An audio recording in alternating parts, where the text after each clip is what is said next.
ప్రపంచంలో అనేక దేశాలలో ఉల్లిని పండిస్తున్నారు, తింటున్నారు. దానికున్న పాపులారిటీ మరే కూరగాయకు లేదు. అయితే దీని చరిత్ర గురించి ఎవ్వరికీ తెలియదు.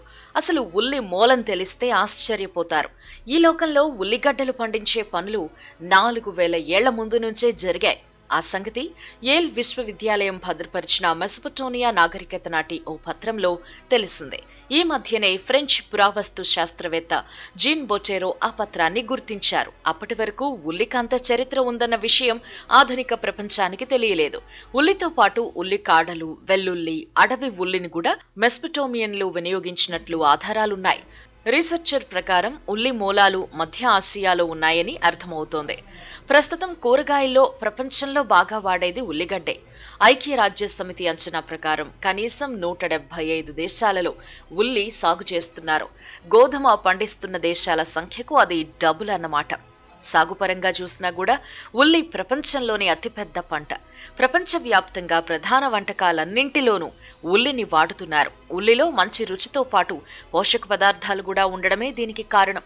ప్రపంచవ్యాప్తంగా ఉల్లి దిగుబడిలో, వినియోగంలో భారత్, చైనా దేశాలు అగ్రస్థానాల్లో ఉన్నాయి.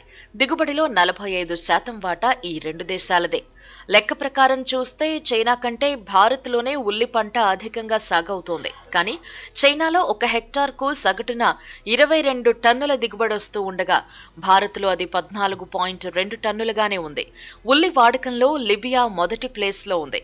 ఈ దేశంలో ప్రతి మనిషి సంవత్సరంలోనే సగటున 33.6 కిలోల ఉల్లి తిన్నారు అని ఐక్యరాజ్య సమితి వాళ్ల లెక్కల్లో తేలింది. అదే ఏడాది సౌత్ ఆఫ్రికా దేశమైన సెనెగల్లో ఒక్కో మనిషి యావరేజ్న 21.7 కిలోలు తింటారు. భారత్లో రోజు సగటున 40,000 నుంచి 50,000 టన్నుల ఉల్లిగడ్డలు వాడుతున్నారు అని అంచనా.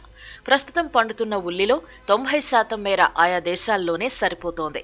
మిగిలిన 10% దిగుబడులు మాత్రమే విదేశాలకు ఎగుమతి చేస్తున్నారు. ఉల్లిగడ్డలో సహజమైన చక్కెర, విటమిన్ ఏ, B6, సి, ఈ, సోడియం, పొటాషియం, ఐరన్, పీచు, ఫోలిక్ యాసిడ్ దొరుకుతాయి. యాంటీ ఆక్సిడెంట్లు ఎక్కువ మోతాదులో ఉండడం వల్ల క్యాన్సర్ పేషెంట్లు ఉల్లిపాయను తరచూ ఆహారంలో తీసుకోవాలని వాళ్ళు సూచిస్తున్నారు.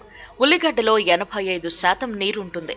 ఉల్లిగడ్డను కోసినప్పుడు సిన్ ప్రొపెన్థయాల్ ఎస్ ఆక్సైడ్ అనే కెమికల్ వెలువడుతుంది. దానివల్లే మన కళ్ళలో నీళ్లొస్తాయి.